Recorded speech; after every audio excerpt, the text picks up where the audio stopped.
I gave him all the money I had my dreams, and even my mother's heirloom bracelet, so he could become a doctor. 7 years later, he stood at his engagement to the minister's daughter while I sat beside my brother's body, waiting for a call that never came. If you think this is just another ordinary family story, then you're wrong. Subscribe now so you won't miss the powerful and emotional stories we bring every week. Before everything fell apart, I truly believed one thing: people may forget anything, except a promise made by the lakeside. The morning fog rolled off the surface of Lake Volta like breath from an old spirit. Its slow dance curled around the wooden stilts of the houses that leaned wearily toward the water, their bamboo foundations groaning under the weight of time. A rooster crowed in the distance, muffled by the mist, and then another answered back from across the lagoon.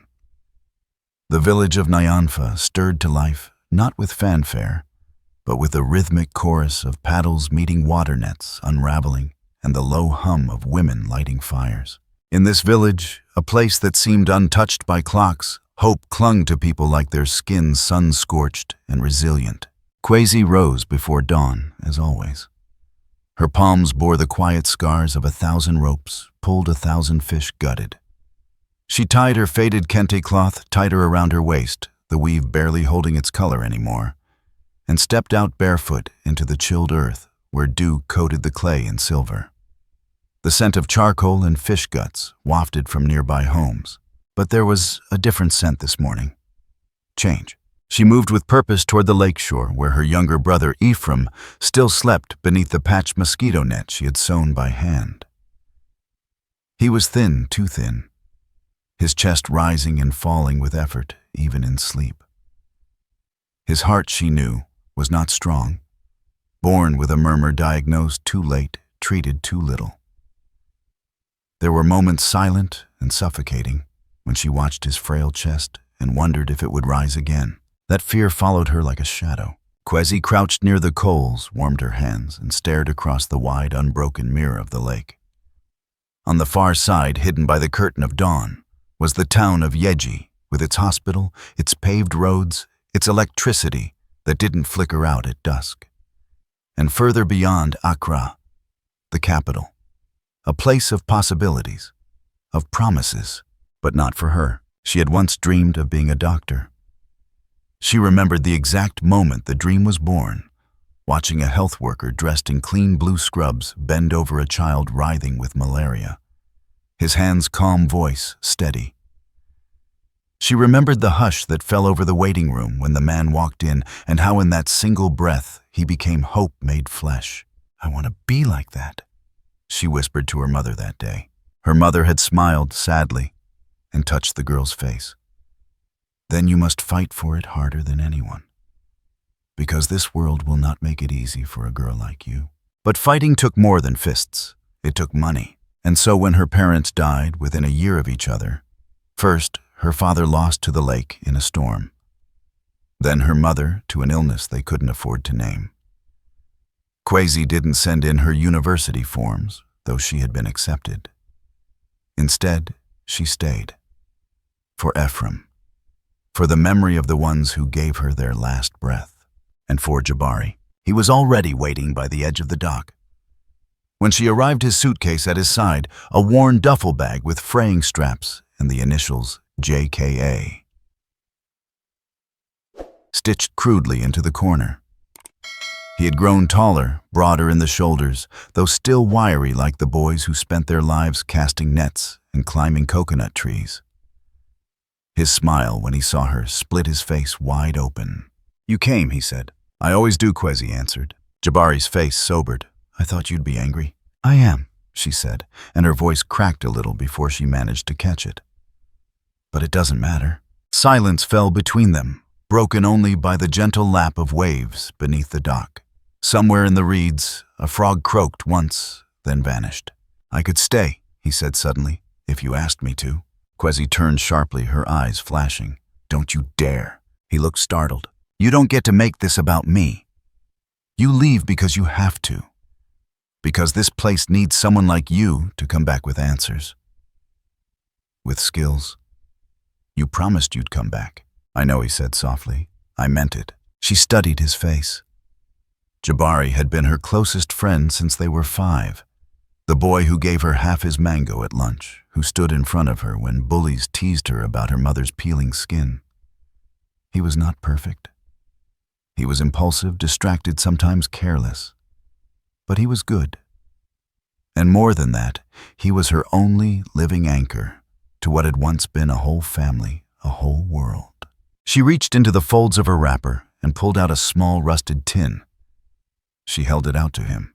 What's this? Everything I've saved for 6 years? He didn't take it. Kwezi, shut up and take it. His hands trembled as he received it. The weight was heavier than it looked. Your school fees, your books, your hostel, even your bus ticket to Accra. It's enough to get you started. Just don't waste it. He opened the tin slightly. Inside were rolled bills, meticulously flattened and stacked, held together with old rubber bands. At the very bottom, tucked inside a handkerchief, was a silver bangle, plain but elegant. He lifted it with reverence. My mother's, she said. The last thing of hers I kept. He froze. I was going to sell it, but something told me you'd need it more than I would. Sell it if you have to. Just make sure it buys you something worth remembering. Jabari's eyes watered, and he turned away, blinking furiously. When he looked back at her, the sun had broken over the lake, casting a golden hue across her dark skin and braided hair. You could have used this money for yourself, he whispered. You wanted to go to university too. She smiled, small and sad.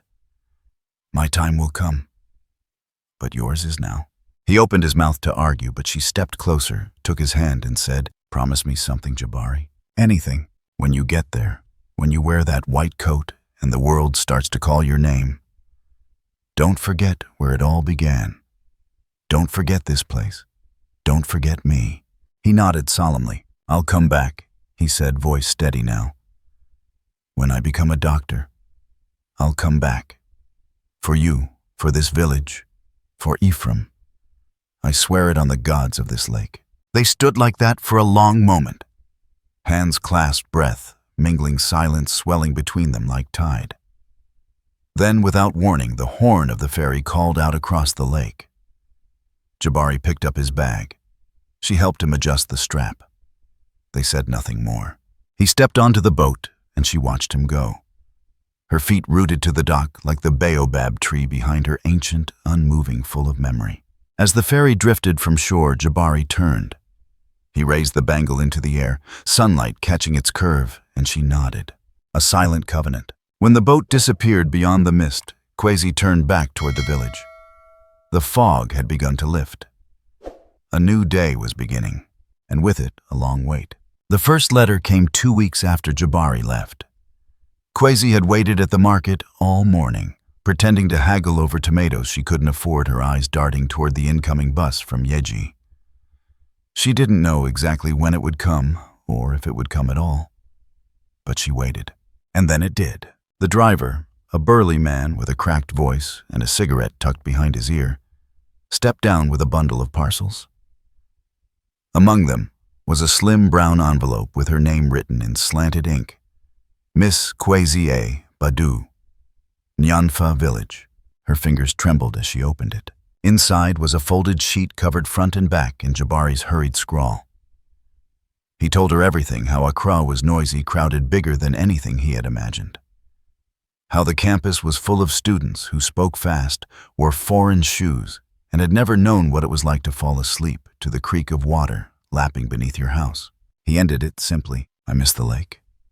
I miss Ephraim's crooked smile. I miss your stubbornness. I promise I'll make you proud, Kwezi. I promise. She read that line over and over again until the paper nearly tore. That night she sat outside their hut. Ephraim curled beside her, coughing in his sleep. The stars blinked overhead like ancient eyes, watching her silently. She whispered to the wind, You will make me proud, Jabari. You already have. But as the months passed, the letters grew shorter. And then they came less frequently, one every 2 months, then every 3. Kwezi didn't ask questions. She just waited. Life in Nyanfa didn't slow down for dreams. Each morning before the crows made their first cry, Kwezi woke to the sound of Ephraim's wheezing. It had grown worse over the last year.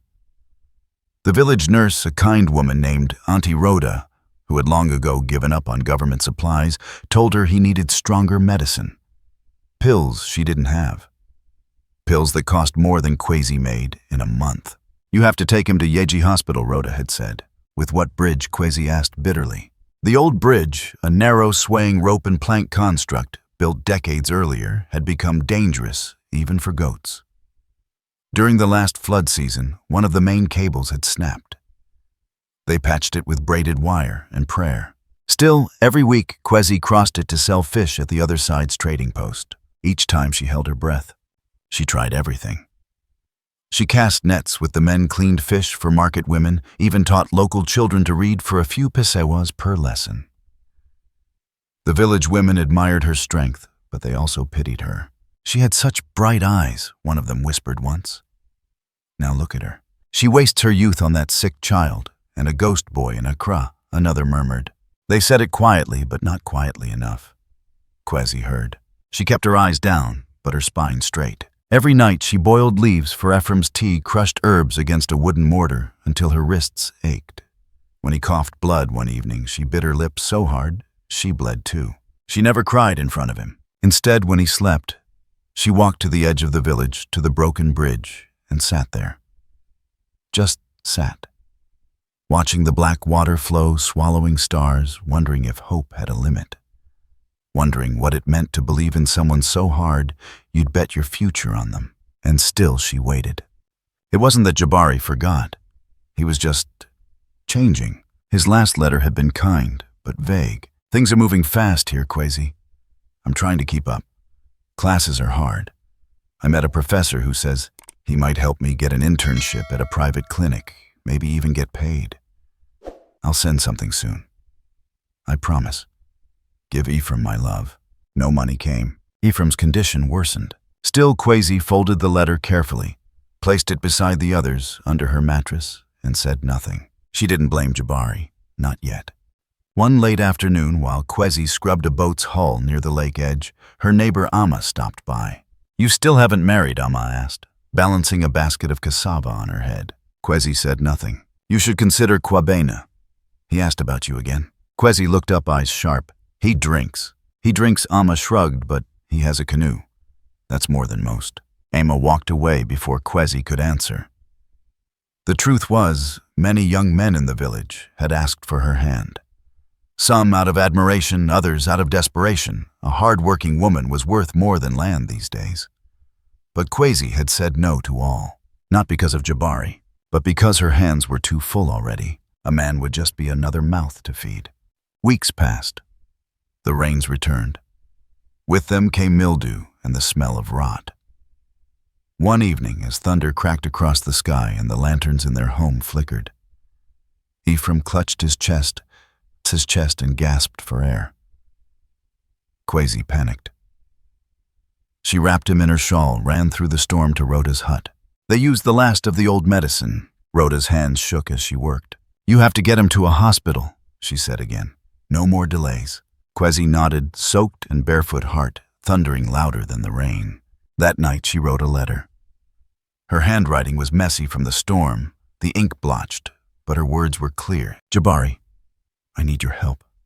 Please. Ephraim is getting worse. The medicine is not working. I don't have money. I don't want much.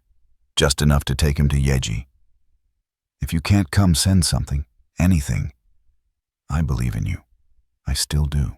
She handed it to the bus driver herself the next morning, her eyes full of unspoken prayers. The driver read her face and said nothing, just nodded.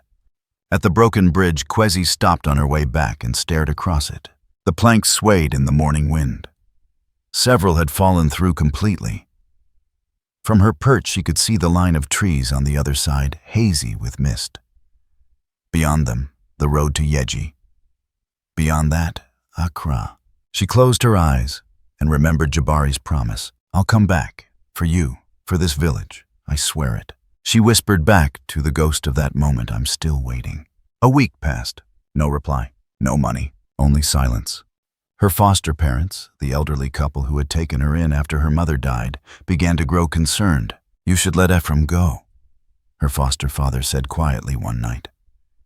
"He suffers too much, and you suffer twice." Kwezi didn't answer. Her foster mother sighed, wiping her hands on a cloth. "At least take the gold bangle. You can sell it in Yeji for enough to buy time."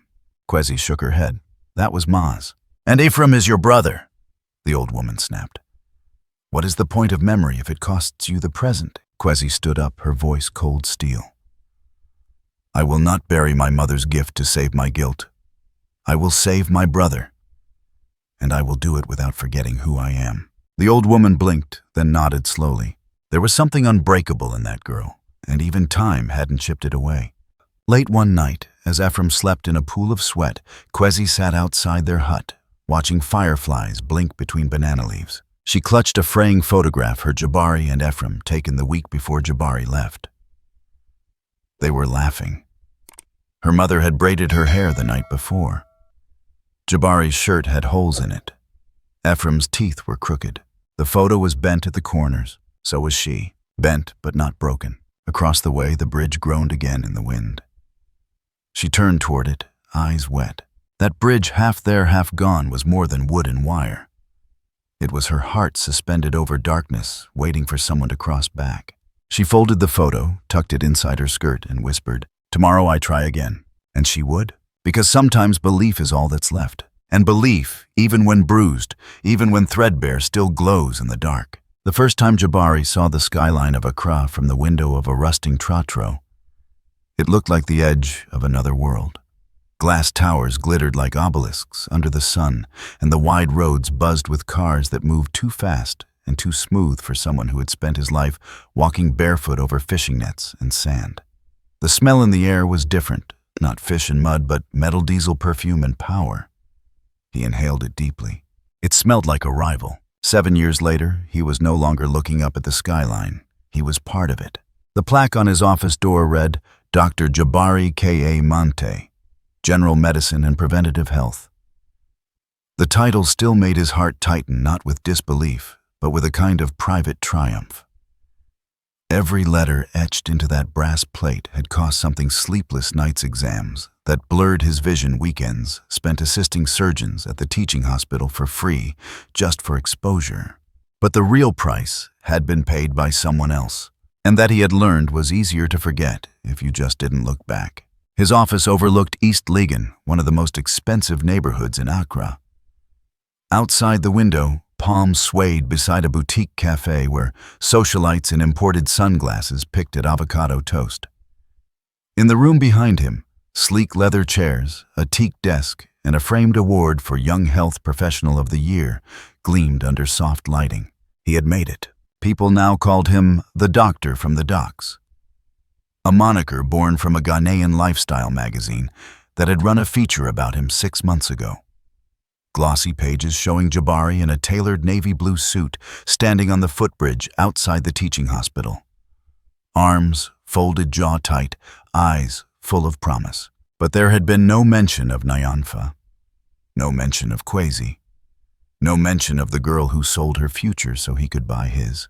The article only spoke of overcoming humble beginnings. Jabari hadn't corrected them. He told himself it was to protect her privacy. But deep down he knew better. The further he climbed, the more his past felt like a weight tied to his ankles. So he did what many did. When the air got thinner, he cut the rope. On a Wednesday evening, he met Zaria for dinner at a rooftop lounge in Cantonments. It was the kind of place where servers didn't wear name tags, where the menu didn't list prices, and where people like him were still considered impressive, but now expected to belong. Zaria arrived late but radiant. Her dress was cream silk, flowing just enough to whisper rather than announce. Her curls were pinned back, exposing the sharp lines of her cheekbones. Her presence had that quiet weight that daughters of ministers often carried, born into power, not demanding it. She kissed him on the cheek. "Sorry, cabinet meetings," she said. "Dad's fighting for the mental health bill again." Jabari stood as she sat. He always stood when she arrived. With Zaria, it felt natural to rise. They ordered wine, though he never liked the taste. She poured with ease, laughing as she recounted a moment from law school, something about a professor being humiliated in moot court. Jabari smiled, nodded, interjected politely. But his mind drifted. Sometimes in moments like these, Zaria would gesture with her hands a certain way. And he'd suddenly remember Kwezi doing the same thing in the market, waving a fish gut-stained knife as she lectured him about being late for tutoring. It would last only a second. And then Zaria would smile, and the memory would fold itself back into its box. "Are you with me?" she asked. "Always," he said, though his voice caught slightly. Zaria leaned in, her fingers brushing his. "I met with the NGO director this afternoon. She's very impressed with your work. They're looking for a face for their new campaign on rural access to healthcare. I think it should be you." "Why me?" Zaria raised a perfectly sculpted brow. "Because you are the dream, the story, the symbol." Jabari chuckled, but the sound felt hollow. She didn't notice. "Imagine billboards of you across the country, a new kind of doctor. Ghana needs that." He sipped the wine, wished it tasted like lake water. In the weeks that followed, his face did end up on a billboard. He stood beside it one afternoon on Oxford Street, traffic rushing around him as two teenagers pointed at it and whispered. He couldn't hear them, but he could guess. He was becoming a public figure. He was also becoming someone Zaria's father approved of. That mattered. Minister Ajayi was a stoic man, all ash-colored suits and slow blinking eyes. But at a recent dinner, he had leaned in, tapped Jabari's shoulder and said, "You're what this country needs. Smart, humble, clean. And you love my daughter. That's enough for me." Jabari had nodded, thanked him, smiled on cue. But inside, something coiled. He wasn't sure what it was. He loved Zaria, didn't he? She was everything his younger self had dreamed of, a woman who could walk into any room and open a dozen doors with one handshake. She understood politics, spoke French fluently, and had met the president twice. She respected his work. She adored his company. She called his past beautifully rugged. And yet, every time he started to draft a speech about rural medicine or equitable access, he hesitated. He thought of Kwezi, and every time her name brushed the edge of his thoughts, he told himself, "She's better off. She's strong. She wanted this for me." Still, he hadn't replied to her last letter. It was tucked in a drawer, unopened, unread, unacknowledged. Late one night, Jabari sat in his apartment, all minimalist furniture and dim mood lighting, and stared at the ring box on the coffee table. Inside was a diamond his bank account still hadn't recovered from. But it was flawless, like Zaria. He planned to propose the following week, at a beach house in Ada. Private chef, string quartet, rose petals, the works. He had even written a speech, but he hadn't written to Kwezi. That night he drank whiskey instead of wine. Strong, unapologetic. It burned going down the way truth does. He thought of her hands, calloused but warm. He thought of Ephraim, the boy with the crooked smile. He thought of the bridge. The next morning, a feature ran on local TV. It was part of a national youth spotlight campaign. They played a slow montage of Jabari in clinics, shaking hands with health officials, holding a baby in a rural outreach center. A voiceover, smooth and authoritative, narrated, "From the fishing villages of the Volta region to the surgical wards of Accra, Dr. Jabari Mante is the embodiment of the Ghanaian dream." Zaria called him after. "You look so handsome," she beamed. "Even my mother cried. She says you're more presidential than some actual ministers." He laughed. But that night, he stood on his balcony, looking down at the glowing city, and he whispered to the wind, "Did you watch it, Kwezi? Did you see me?" There was no answer. There hadn't been in a long time. The next week, he sat in a round-table panel at a university event. The topic was serving the marginalized. A student raised her hand and asked Dr. Mante, "What do you owe the people who raised you? How do you stay grounded?" He blinked. For a second, he saw Kwezi's face, not angry, not hurt, just quiet. And he replied, "We all start somewhere. But it's important to move forward, to evolve." The student nodded. Jabari nodded too. But inside, he wondered if he'd just betrayed something sacred. He wondered what it cost to evolve if the price was forgetting. The week ended with an awards gala. He wore a tuxedo. Zaria dazzled in emerald green. They danced under fairy lights, sipped champagne, and laughed with CEOs. At one point, a journalist asked, "Is it true you came from a village with no power?" He smiled. "I came from a place with plenty of power. Just not the kind you can plug into a wall." The crowd clapped. Zarya squeezed his hand. He smiled again. But deep inside, in a room he hadn't entered for years, something turned off. And for the first time in a long time, he couldn't remember if he had ever turned it back on.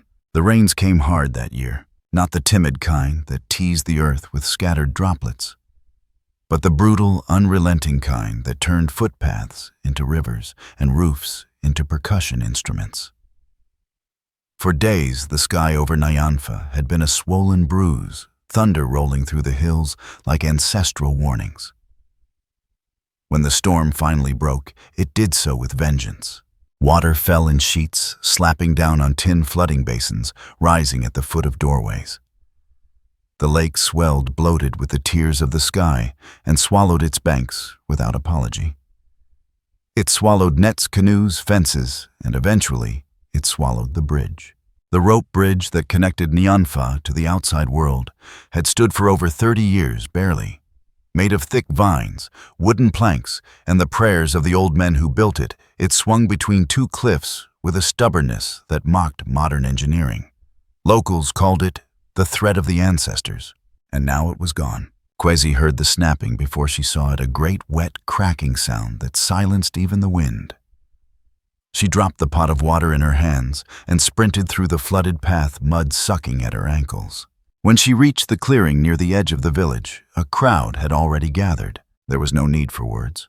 Where once the bridge had arched across the gorge like a promise, now only broken ropes flailed in the current below. Planks drifted downriver like forgotten stories. Silence fell heavy. Someone whispered, "It's happened again." An old man, hunched and gray, began to weep quietly. "It's like 92, he said.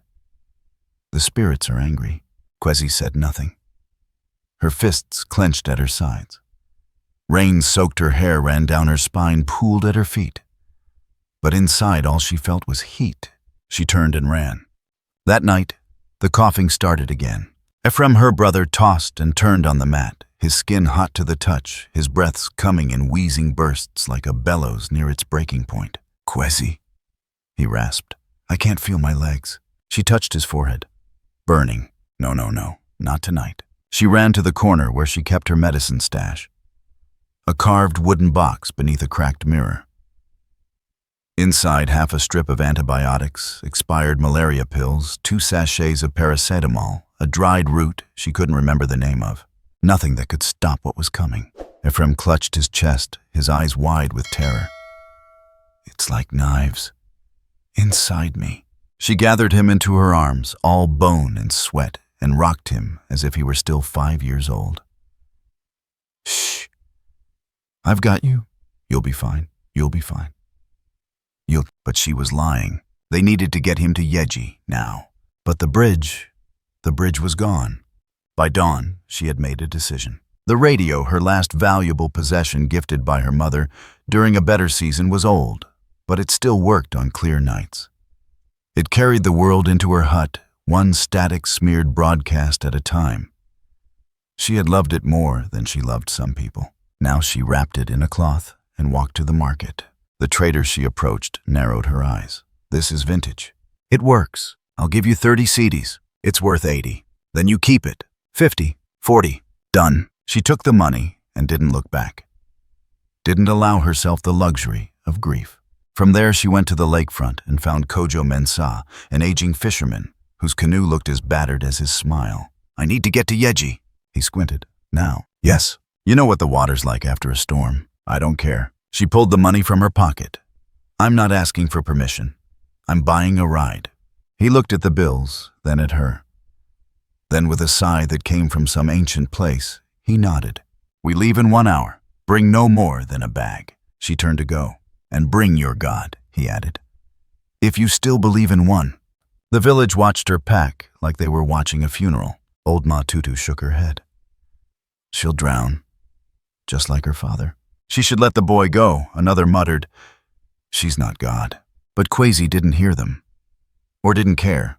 Her mind was steel. She wrapped Ephraim in layers of cloth, tucked him into the back of the canoe, with what little medicine she had, and kissed his forehead. "You stay strong for me, little lion." He didn't respond. He hadn't opened his eyes since sunrise. She climbed into the canoe and looked back once, just once, at the village that had shaped her bones, her burdens, and her beliefs. The clouds still hung low, thick and brooding. The bridge was gone, but her path had never needed bridges, only resolve. The water was wild. Even Kojo, who had sailed the Volta for over 40 years, muttered curses under his breath as the canoe bucked and lurched. Waves slapped its sides like angry hands. Rain lashed down, intermittently thick sheets that turned the world into a blur. Kwezi held her brother close, shielding his body with hers, whispering lullabies between prayers. They passed half-sunken trees, upturned boats, and once a cow carcass bobbing like a forgotten sacrifice. But Kojo did not turn back. "Why risk this?" he shouted over the wind. "Why now?" Kwezi's voice was calm, even in the storm. "Because he's my brother. And someone made me a promise." Night fell before they reached the far shore. They docked near a run-down jetty outside Yeji. The hospital lights glowed in the distance, not bright, but steady. A lighthouse for the desperate. Kwezi paid Kojo the last of her money. He didn't take it immediately. "You're mad," he said. "Mad or blessed. Maybe both." He grunted, shoved off, and was gone. Kwezi carried Ephraim on her back through the mud-slicked road. Each step hurt. Her legs trembled. Her breath came short. But she didn't stop, not until she reached the hospital gates. Inside, nurses rushed to meet her. They laid Ephraim on a stretcher, took his vitals, inserted tubes. She sat on the plastic chair in the waiting room, soaked to the bone hands, raw feet blistered. When the doctor finally approached, his face was grim. "You brought him just in time," he said. "Another hour and he'd have gone into full arrest. He'll need several days of care," and he hesitated. "It won't be cheap. I'll find a way." "Do you have insurance?" "No." "Any family in Accra?" Her voice dropped. "Yes. But he's forgotten us." The doctor didn't ask more. He simply nodded and walked away. In the silence of the waiting room, Kwezi leaned back against the wall and closed her eyes. The rain had finally stopped. Somewhere in some office high above a city she no longer recognized. Jabari was probably sipping wine, laughing at some party, or giving a speech about how far he'd come. But she hadn't come to beg. She had come to collect. Not money, not favors, a promise. One that had been spoken on a lakeside dock with the morning fog wrapping around their feet and the future open before them. She remembered the exact words. "I'll come back, when I'm a doctor, for you, for this village." Her lips curled into something between a smile and a snarl. She stood, wiped the blood from her heel, and stepped outside into the night air. Accra wasn't far now.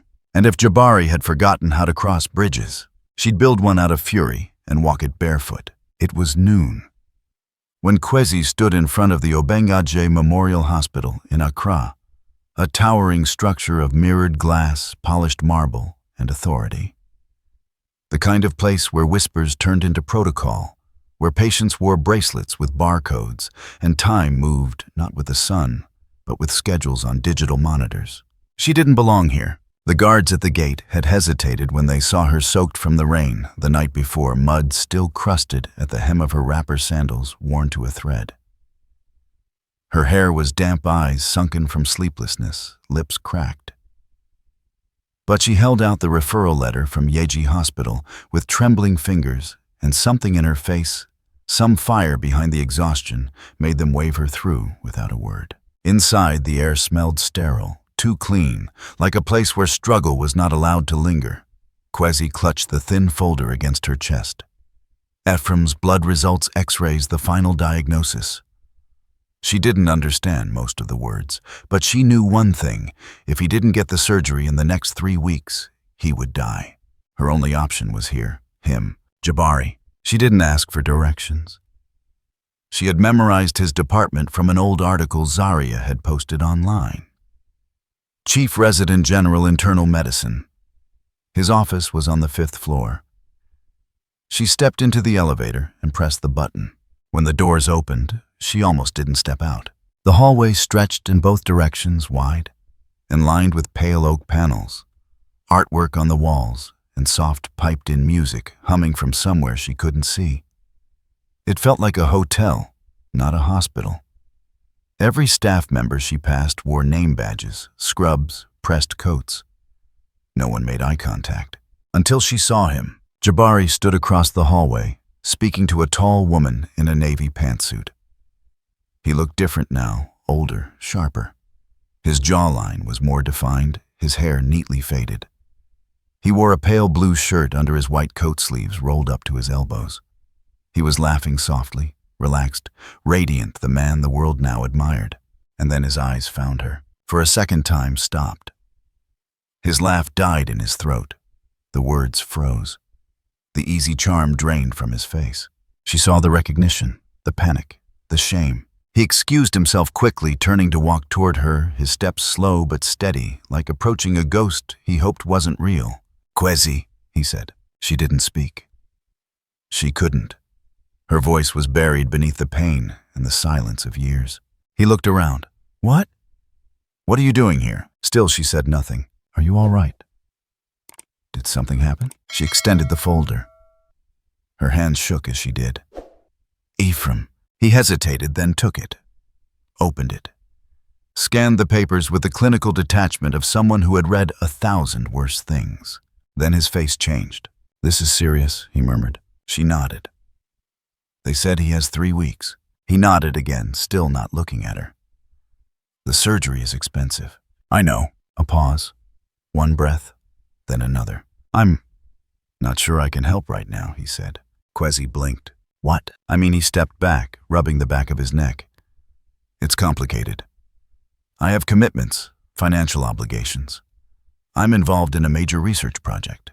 My name is tied to the NGO campaign." Her voice, when it came, was low and razor sharp.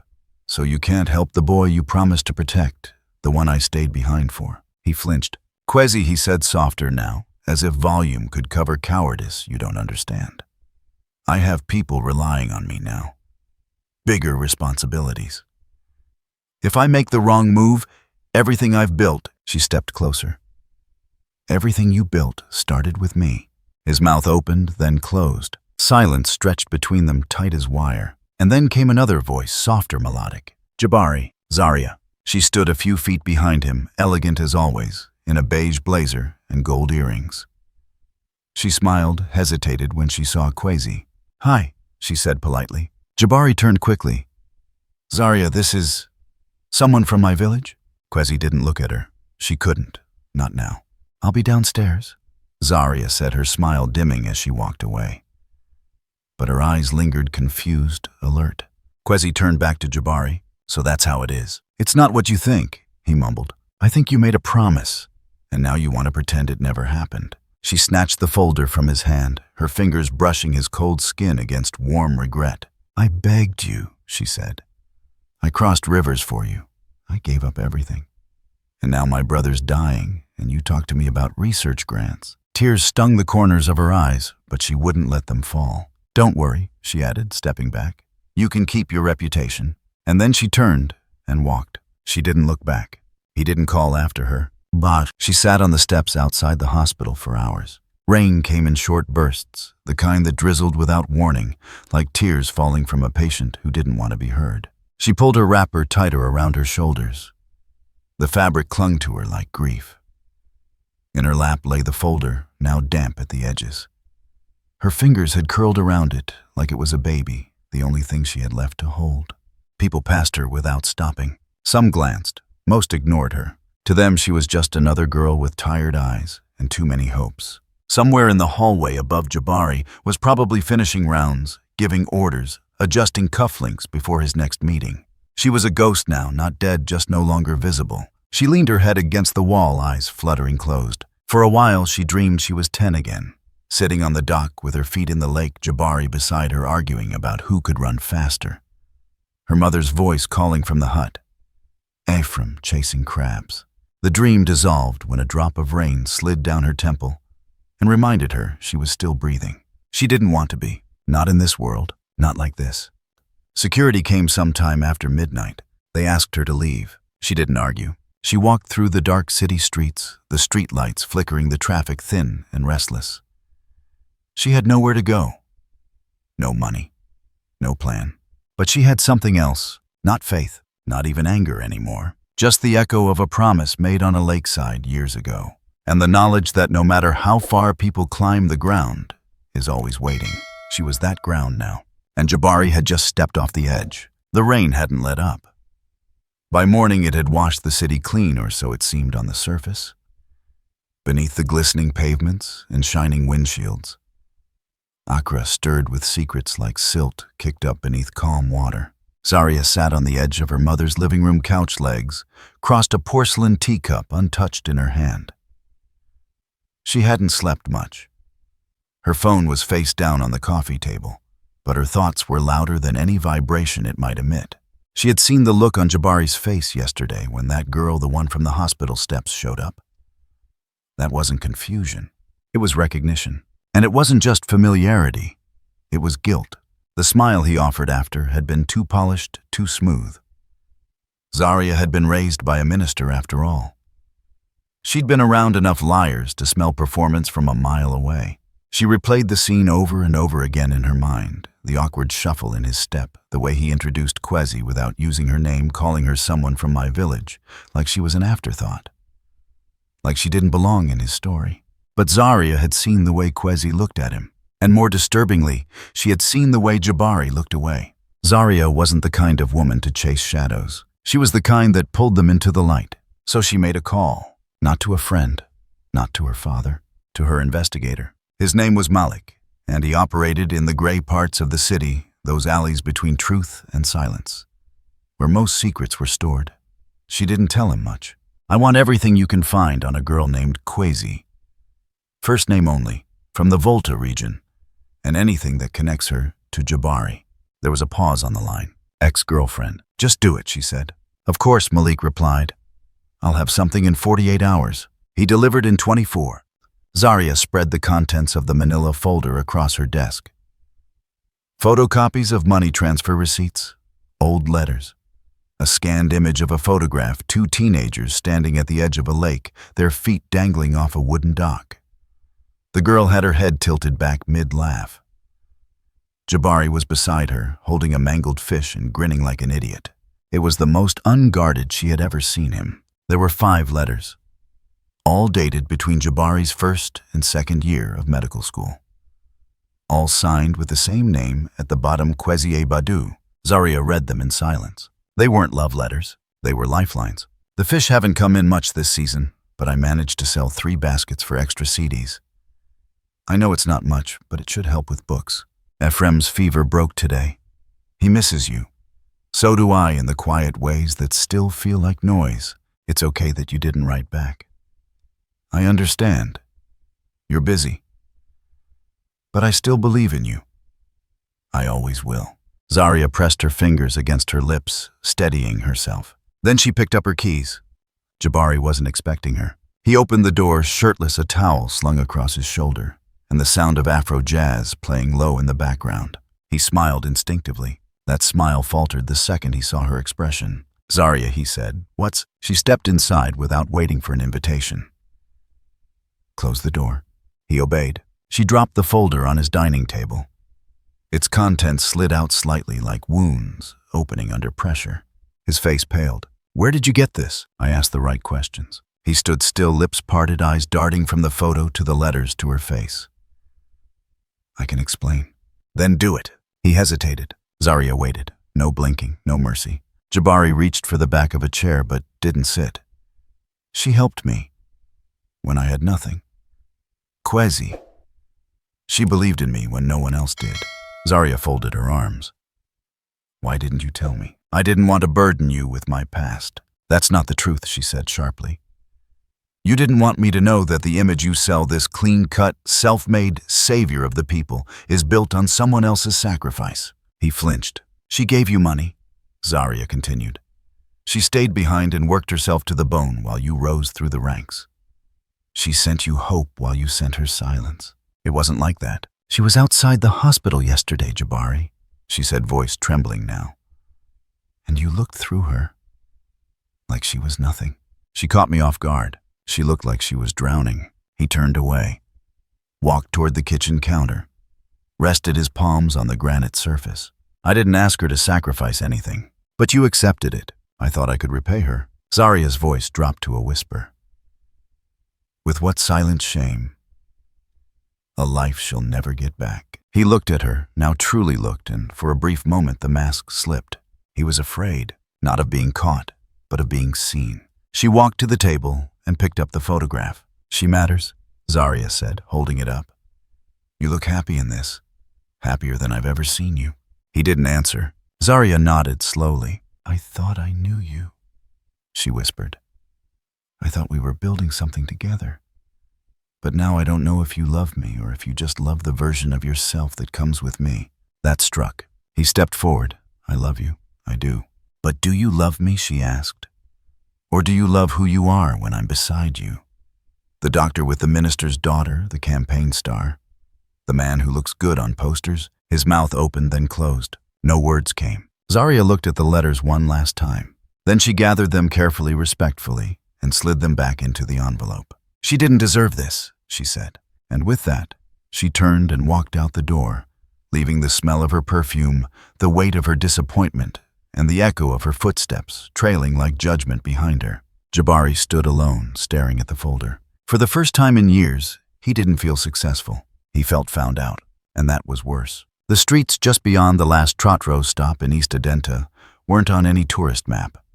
No hotels, no malls. Just cracked pavement, wandering goats, and the scent of burning cassava mingling with diesel. Here, the city thinned into the edge of memory, where people lived not because they wanted to, but because life had run out of detours. Zaria stepped out of the rideshare in a crisp white blouse, instantly out of place. The driver looked confused. Are you sure this is it, madam? I'm sure, she replied. She adjusted her earrings, tucked the small leather satchel under her arm, and started walking. The building was a low block of concrete roof, lined with rusting zinc sheets.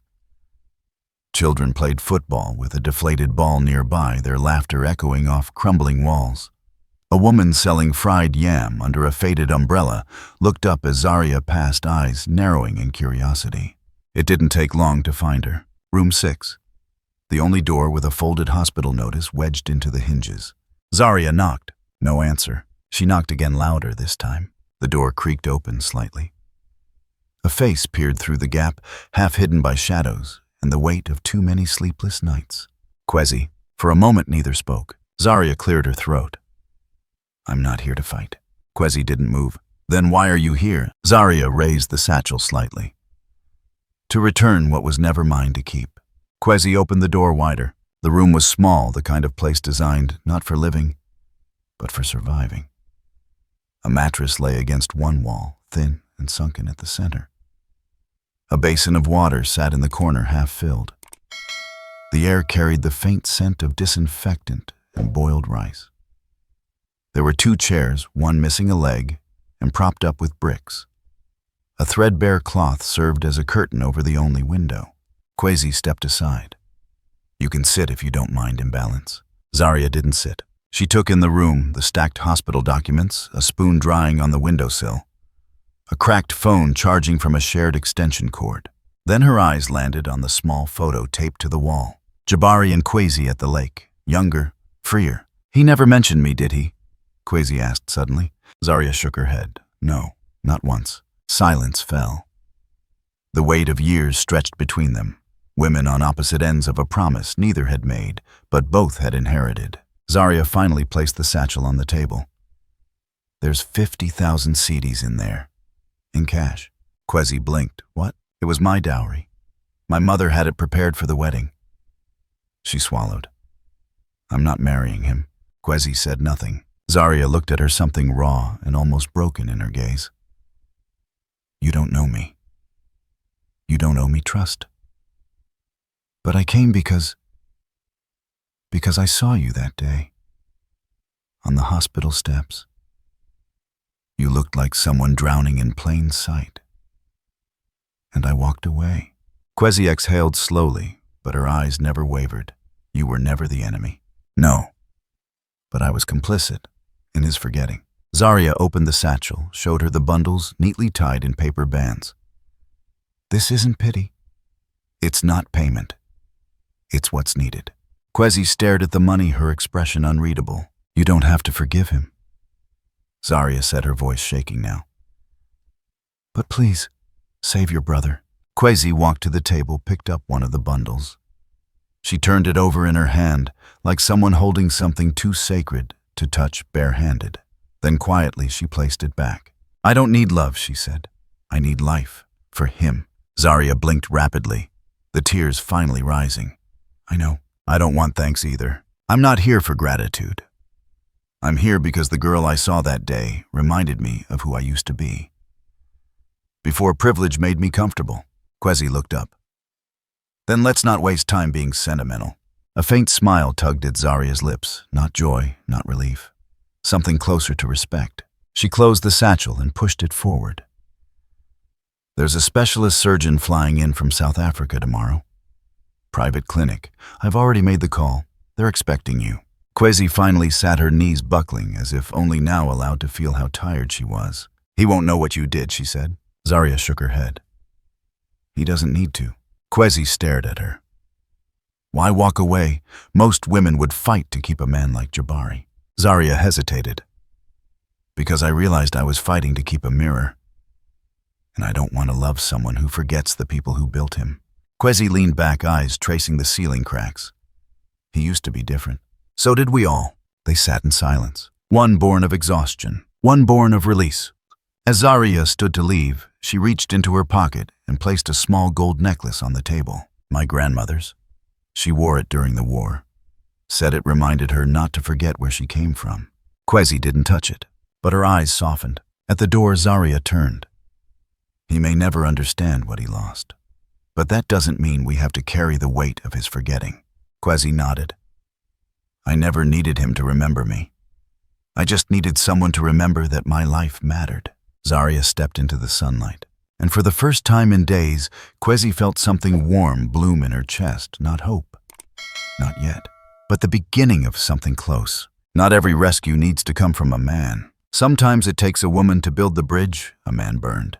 And sometimes compassion is a revolution dressed as choice. The hospital's waiting room was quiet, save for the hum of fluorescent lights and the distant murmur of doctors paging over the intercom. Morning had broken across aqua-pale sunlight, pushing through the high windows.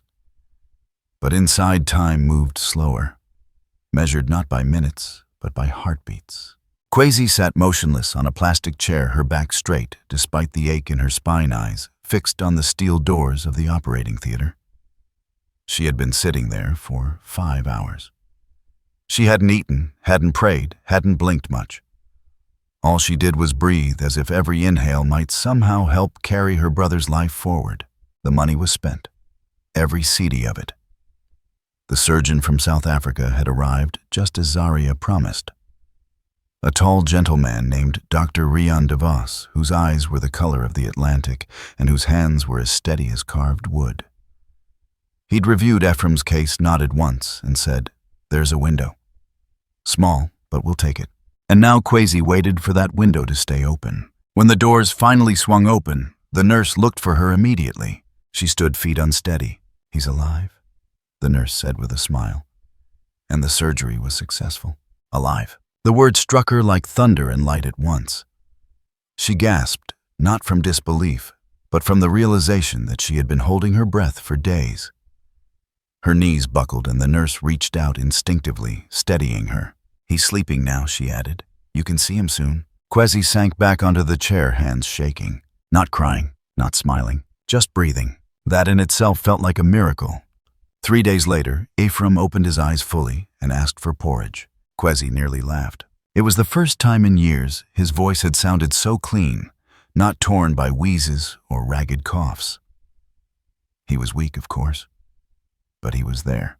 He was whole. They kept him in the ward for another week. She stayed by his side every night, sleeping in the chair, her feet swollen, but her mind clearer than it had ever been. She spent the days reading every pamphlet she could find about heart conditions, pediatric care, nutrition. The nurses noticed. You ask more questions than the medical students, one of them joked. Kwezi shrugged. I need to know how to keep him alive. A few days later, the head nurse approached her with a different tone. There's an NGO hosting a community health training next month. It's free. They usually only take high school graduates, but I told them about you. They want to meet you." Kwezi frowned. "I didn't even finish my last year." "Doesn't matter.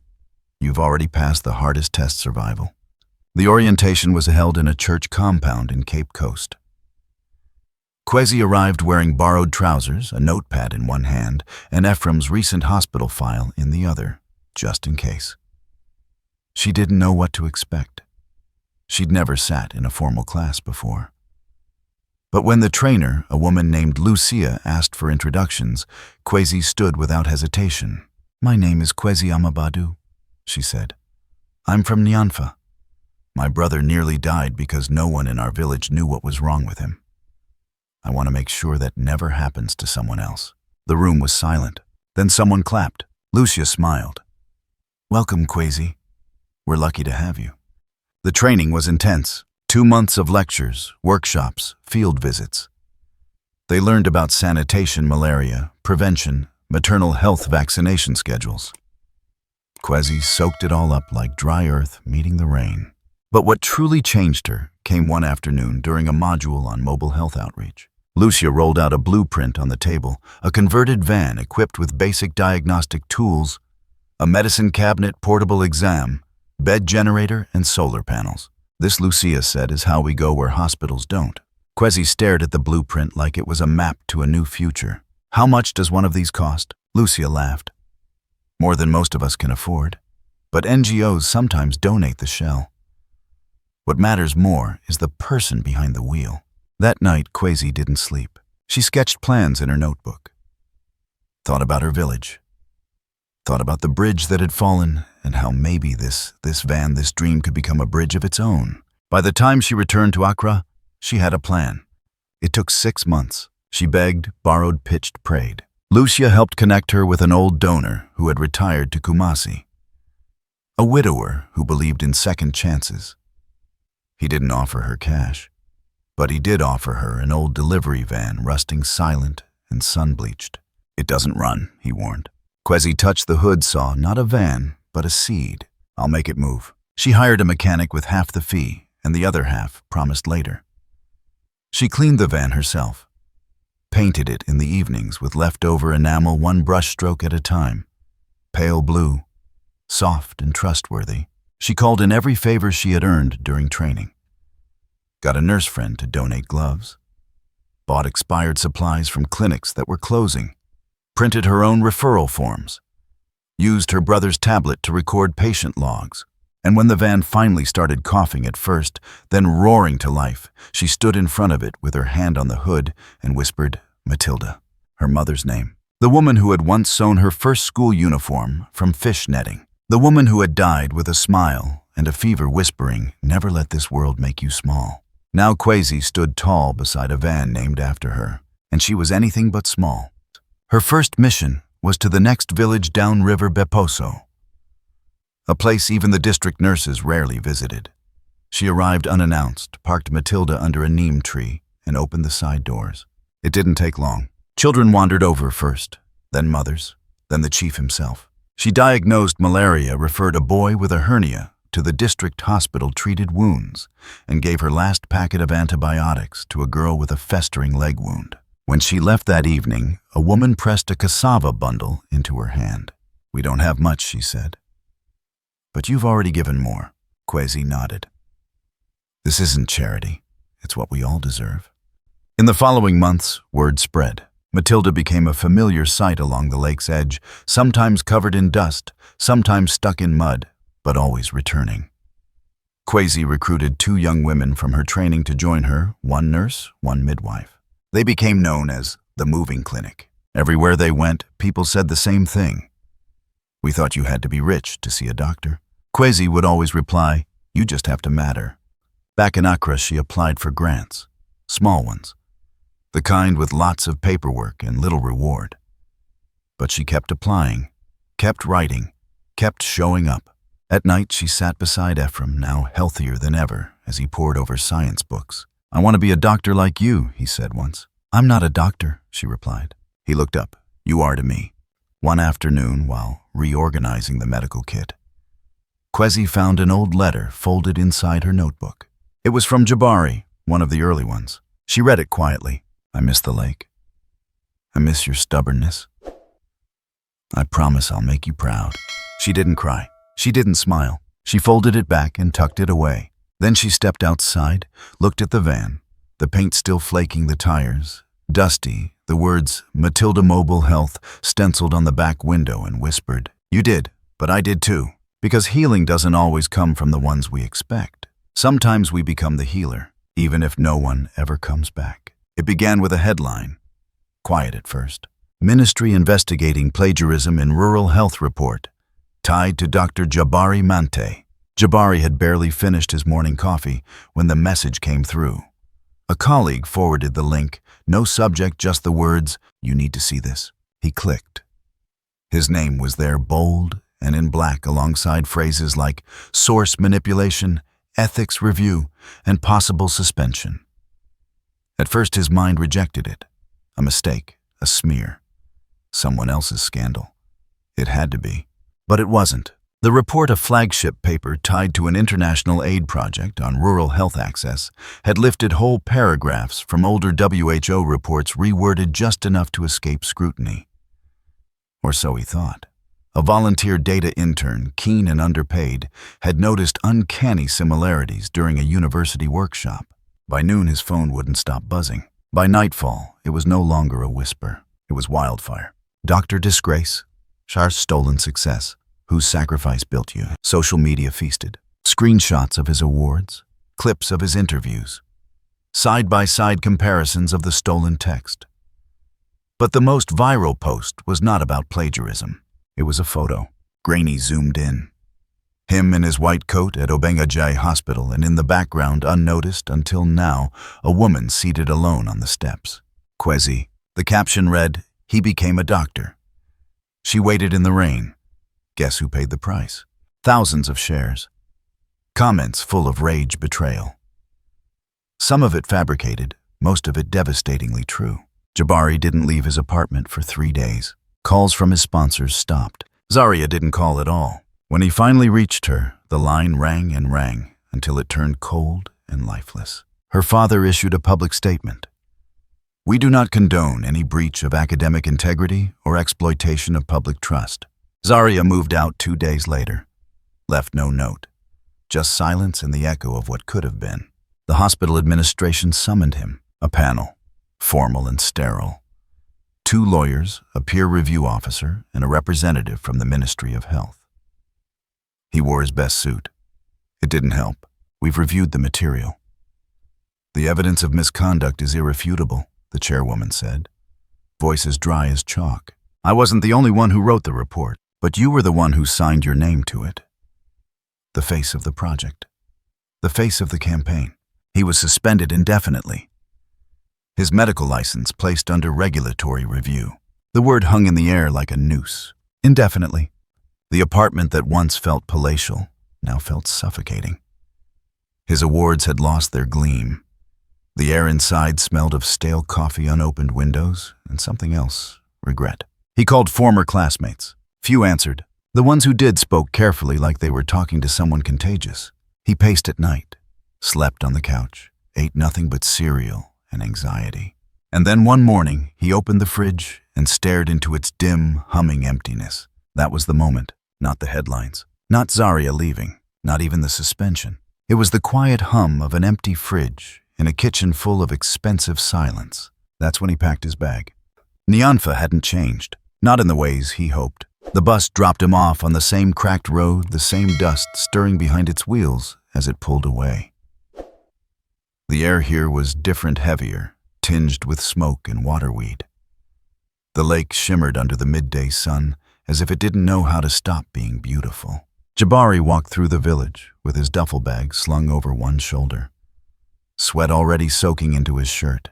No one greeted him. Children stared, but not with curiosity, with suspicion. Old men sitting under the Baobab tree stopped talking as he passed. One woman spit near his feet. He reached the compound where he grew up, now abandoned weeds coiled around the doorway, like fingers reclaiming their dead. He sat on the broken step. No welcome, no words. just the echo of the man he once promised he'd become. The new bridge had been completed just a month ago.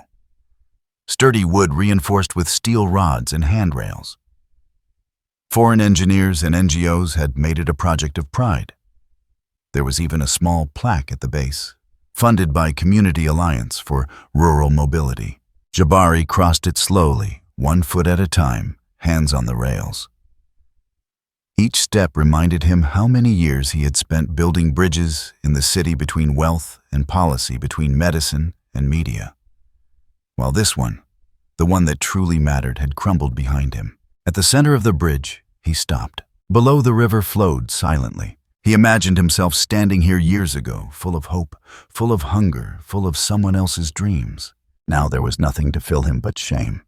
The old community clinic still stood at the far end of the village, now boarded up. A faded sign read, Nyanfa Health Post, under redevelopment. He sat beneath it, back against the wall. Kwezi wasn't here. He hadn't seen her, but he felt her everywhere. In the dirt paths that had once carried her footsteps. In the stall where she once sold smoked fish. In the silence of the people who no longer looked him in the eye. He didn't cry. He couldn't.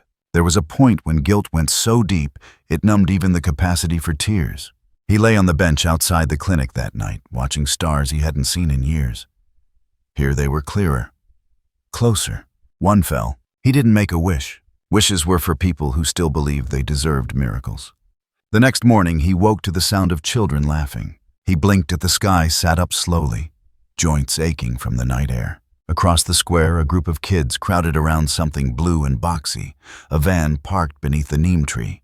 He squinted. Matilda Mobile Health, it read on the side. And then he saw her. Kwezi, hair tied up in a red scarf, sleeves rolled, clipboard in one hand, stethoscope around her neck. Her movements calm, precise, like water finding its level. She leaned down to check a child's ear, whispered something that made him giggle. She looked more alive than he'd ever seen her. He didn't move, didn't wave, didn't speak, because he knew. He had walked away from this. And bridges, no matter how new, could not carry a man back if he left his soul on the other side. So he sat quietly and watched the woman he had once called his future become her own. The sun was high over Nyanfa when the Matilda Mobile Health van rolled into the clearing near the school. Children swarmed to meet it, their laughter skipping ahead of their feet like scattered beads. Kwezi sat behind the wheel, her face calm but alert, scanning the group for signs of fever, malnutrition, or anything unusual. It was her 4th monthly outreach to the village, since the mobile clinic was funded, but her first time back since the bridge had been completed. The path was smoother now, but the emotional terrain was still cracked uneven. She parked beneath the old Baobab tree and stepped down. Dust swirled around her boots. Behind her, Lydia, volunteer nurse, was checking supplies. "We're down to 1 packet of Cortum," she said, frowning. "Let's hope we don't need more."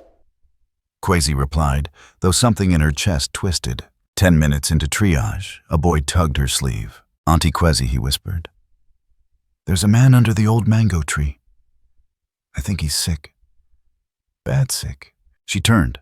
The mango tree stood at the far edge of the village, half its roots exposed, leaves thick and drooping with the season. She saw him before she got halfway there.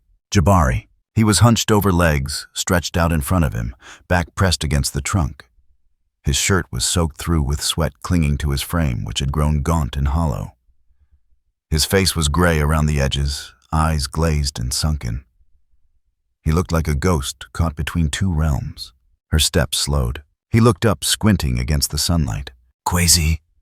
His voice was hoarse, barely audible. She said nothing at first, just knelt beside him, her movements clinical, swift. She pressed 2 fingers to his wrist, felt a pulse too fast, too frantic.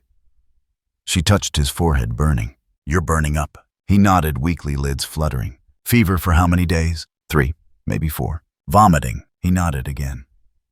"I didn't want to come near you." "I'm not asking why you're here," she said flatly. "I'm asking about your symptoms." A beat of silence. Then he whispered, "I didn't know where else to go."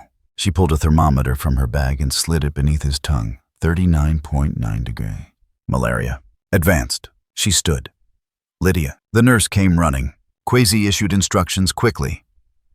"Quinine 4. Start fluids. Get a clean mat in the shade."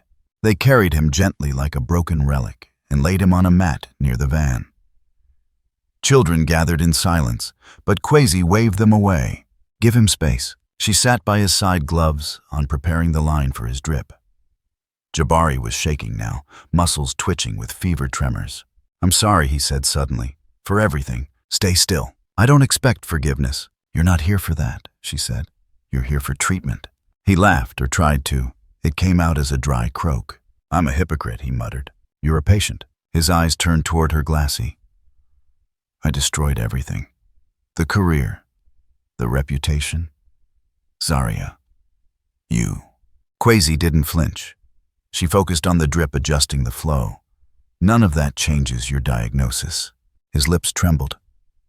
"I don't deserve your kindness." She looked at him.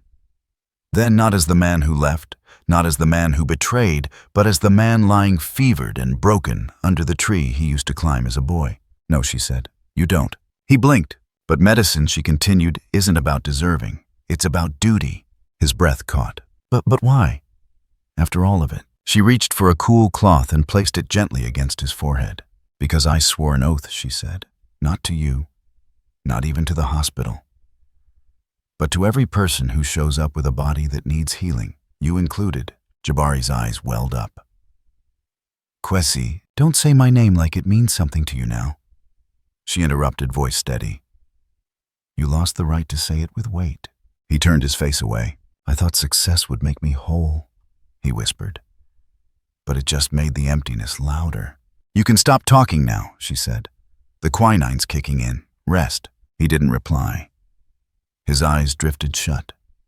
For a while, the only sound was the wind brushing through the leaves and the rhythmic drip of the IV bag above his head.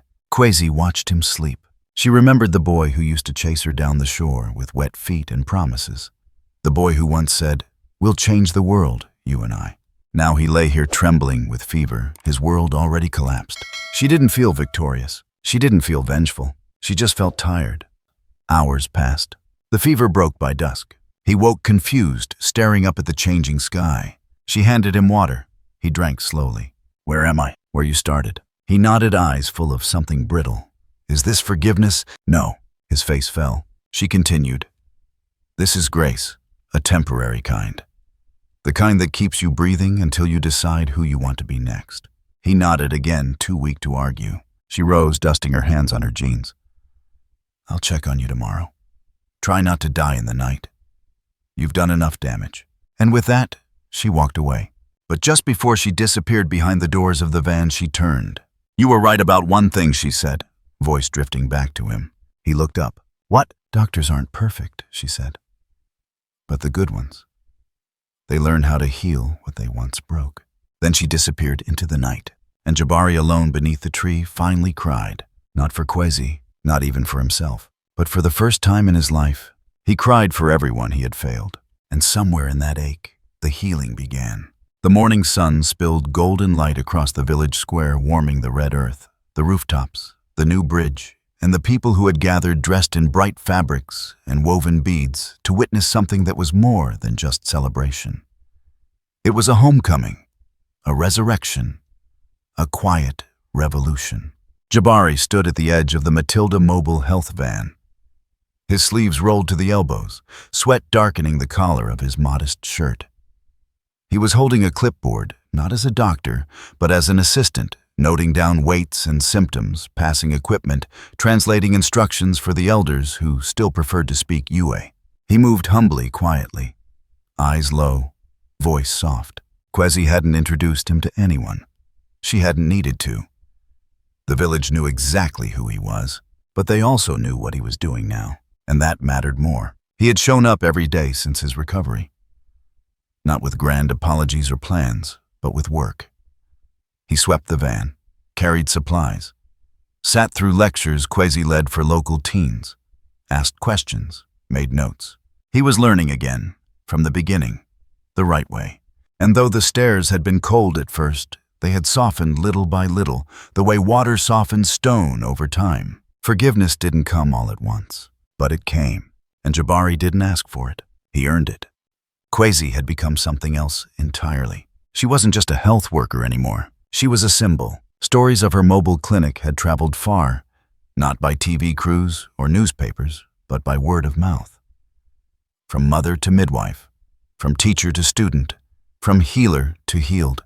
Women who had once feared childbirth now sought her out for prenatal exams. Teen girls whispered her name with admiration, seeing in her a blueprint for a future they hadn't known they could claim. Boys stopped mocking girls who said they wanted to be doctors, because now they had seen one for real, in boots, gloves, and leadership. She had been offered jobs and Accra scholarships abroad interviews. She turned them all down. "This is where I belong," she told Ephraim. This is where it all began.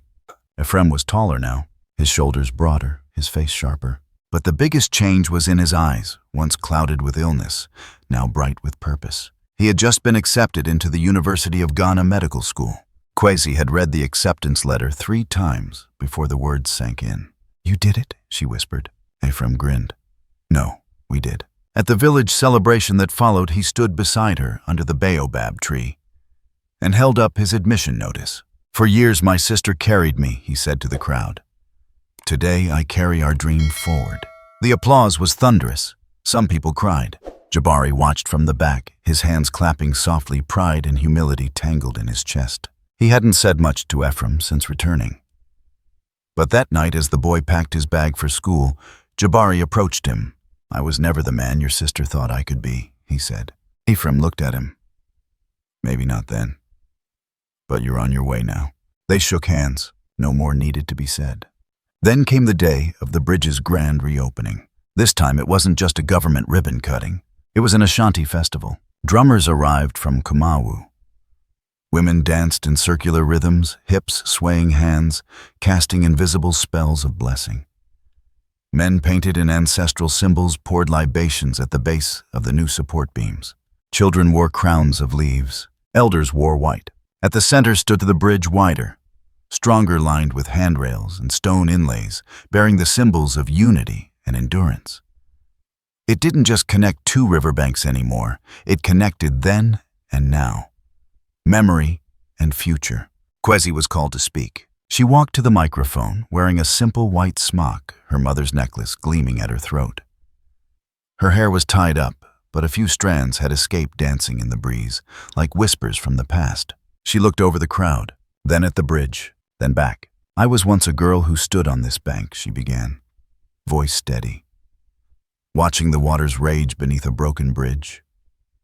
"I thought I'd never cross, that no one would hear my cries, that all I could do was wait for someone to come back for me." A pause. She looked down, then up.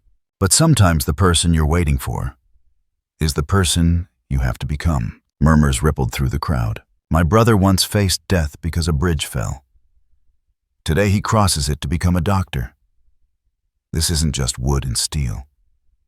This is proof that even when the world breaks, we can build again." Applause rose rhythmic and rising. She raised her hand for quiet. "And let this be known," she said, her voice swelling now that the bridge we lost was not the only one that needed repair. There was another bridge here. She touched her chest. The bridge between hearts. The wind shifted. Silence thickened. She turned, locking eyes with Jabari at the edge of the crowd.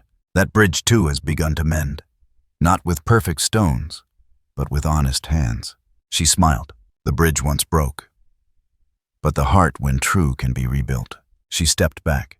The drummers resumed. The people danced. And the bridge stood tall, spanning not just a river, but everything that had once been torn apart. Later that night, as lanterns floated across the lake like tiny moons, Jabari sat alone beneath the Baobab tree. His hands were dusty, his shirt stained, but his heart had grown quiet for the first time in years. Kwezi approached. He didn't speak. She sat beside him.